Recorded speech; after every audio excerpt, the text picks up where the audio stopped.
Most people have a vision of what they want their future to look like, something they imagine, a goal, a dream. And most people think they're coming up with an idea of what the future could look like someday. But what if that's not what's happening at all? What if time doesn't work the way you think it does? And the vision you have for your future isn't something that you're imagining, but something you're remembering. And the big mistake most people make is from that moment, they start trying to figure out how to get there. So here's the real question. What if what you want is already done and the only real problem is that you don't yet realize it? In this episode, I'm going to show you how time actually works backwards, why your vision is not made up, it's a memory, and why the more you try to force figuring it out, the more you actually push your future away. So let's get into it.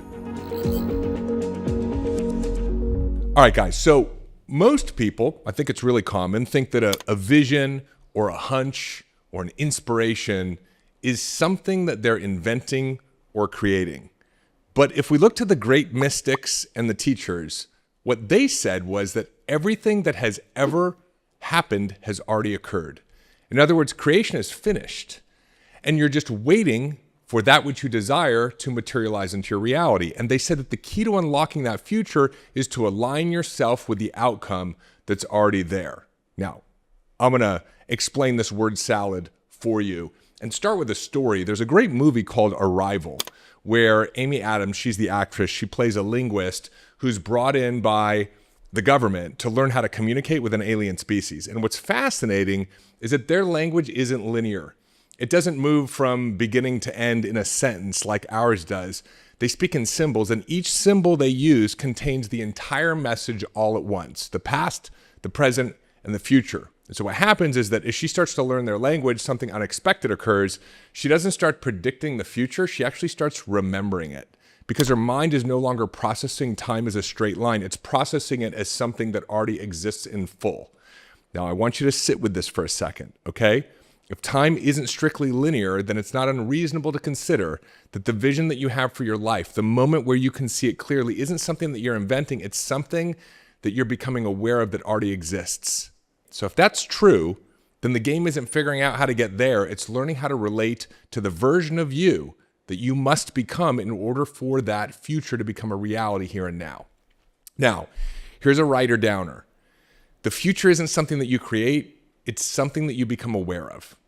Now, I want you to imagine in your mind a timeline of your life, right? All the way to the left is the past, then in the middle you've got the present moment, and all the way to the right is your future. Now, if I ask you to remember something in the past, you'd call it a memory, right? You have a memory from your childhood. It's in your past, and you have the ability to remember it, right? It just makes sense. But I want you to take that timeline, and I want you to now imagine you've turned it into a circle. And here you are in your present moment on one point in the circle, right? Imagine that. And I can ask you to do the same thing. I can say, remember that childhood memory, and you'd see it on another point in the circle. But your future also sits on that circle. And so what I'm saying is that it's just as valid for me to ask you to remember something in your past as it is to remember something in your future, because it all sits on the same timeline. So you have the ability to do that. In fact, you do it all the time. You have thoughts of your future, right? You have a vision for your future. You imagine your future. You get into a great workout in the gym, or you're listening to some inspiring music, or you're walking in nature, or you're staring out the window, and you're daydreaming. Well, what I'm telling you is that you aren't playing make-believe. You're remembering another point in your timeline and mistakenly calling it your future. Now, if that doesn't blow you away, frankly, I don't know what will, but it brings up the next question, which is, why doesn't everyone achieve the vision? In other words, if we're all remembering our future, why for most people does that future never arrive? And that's a great question.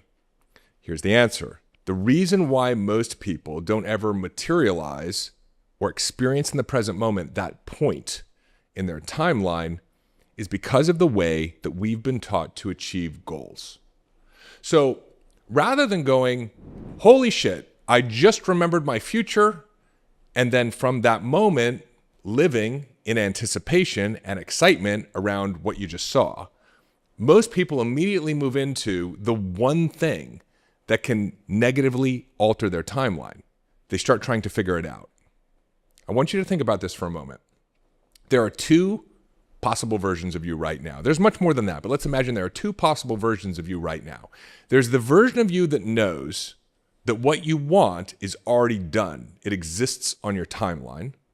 And then there's the version of you that thinks that you have to figure out how to create what you just saw. That you have to work hard to produce that result.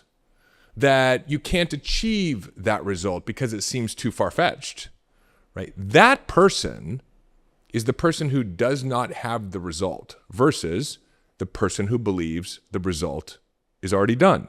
And those are two completely different people. Both of those versions of you might have thoughts and ideas. You might take action. Both will do things to produce the outcome. Make no mistake, I'm not saying you just imagine the outcome and it mystically appears. Both versions will have thoughts, take action, do things, but realize that it's two completely different people. And the one who understands that the future is already complete is highly likely, if not certain, to arrive at that point in the timeline. But the version of you who believes that you have to figure out how to create the results will arrive at points on the timeline called trying to figure out how to produce the result instead of arriving at the desired result itself. I mean, think about it. If I told you that I went to the future and I came back from the future and saw that you were a millionaire or a billionaire and you actually believed me, would you spend time trying to figure out how to become a millionaire or a billionaire, or would you live your life knowing that you would become a millionaire or a billionaire and taking action from that place? Like if I went to the future and told someone that they were going to become super successful in their business and they believed me, would they be showing up the next day in their business as a person who is trying to become super successful in business, or the person who knows they are going to be, that it is already done, super successful in their business? See, it seems like a 2mm distinction, but it is literally everything. Because when you think you need to figure out your future, you spend all your time trying to figure out your future. And you move from receiving, like waiting in excited anticipation for the next hunch or idea that you can take action on, knowing that it may not be a direct line to success, but eventually through the twists and turns, you'll get there. You move from receiving to figuring it out. And that is a different identity. That is a different frequency. That is a different mindset. You move from allowing the solutions, the coincidences, the synchronicities, the inspiration that you then take action on. You move from allowing to resistance.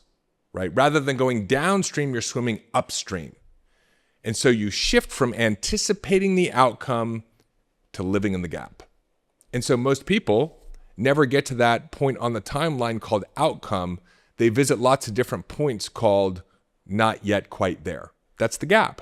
And this is critical because your brain is a goal-achieving machine. So if you think that your desired outcome is somewhere in the future, it stays in the future forever. And you never arrive at that point in the timeline. It's kind of like imagine a donkey with a stick attached to its head and a carrot at the end of it. It's like no matter how far the donkey goes, the carrot's always in front of it, right? The thing that you want is always in your future because you never assume the identity of the one that has, but you assume the identity of the one who's striving towards. So, what do? How do we create this shift? And before I tell you, I do want to mention something really important. I am doing a live 3-day virtual event. It's coming up. There's a link in the show notes and description of this episode. You can click on it and check out all the details. I rarely do this, but I'm actually going to be taking everybody through my 12-step framework. It's called the Whole Human Framework. It is the structure that I have put together over the course of the last more than a decade now that's going to help you get absolutely clear on what you want, the future that you want, and identify the resistance that is showing up in the present moment, the belief system, the unresolved traumas, the doubts and the fears, and using some of the most powerful tools and frameworks that I have to transform that resistance so that you can actually close the gap between where you are and the results that you want to produce. So I rarely do this. The last time I did this was in person for my high-level coaching clients, but I want to make this technology as available as possible to as many members of our community as possible. So when you get a chance, click on the link in the show notes, check out the details of this upcoming 3-day virtual event. I'm going to be leading the entire thing. You're not going to want to miss it. Click on the link, reserve your seat, and I will see you there. Now, what do we do in order to flip the switch, right?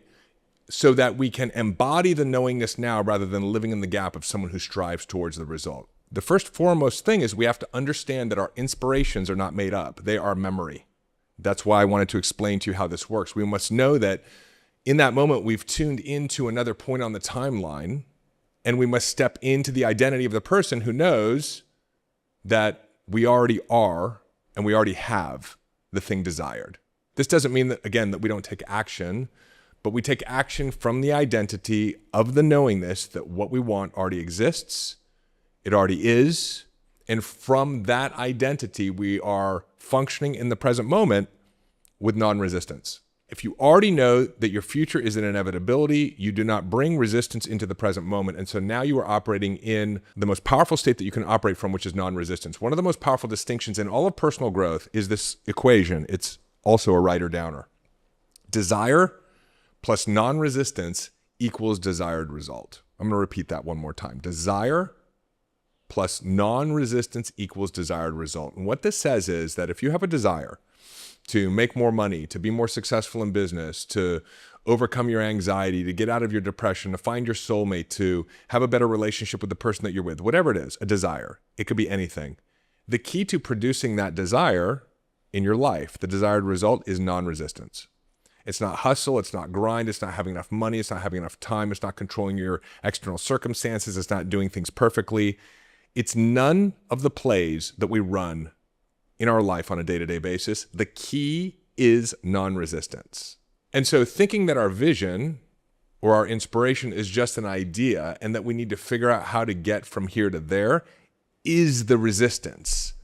It is the great misunderstanding. And recognizing that what's happening in that moment is actually a remembering allows us to, in that instant, close the gap between desiring and having.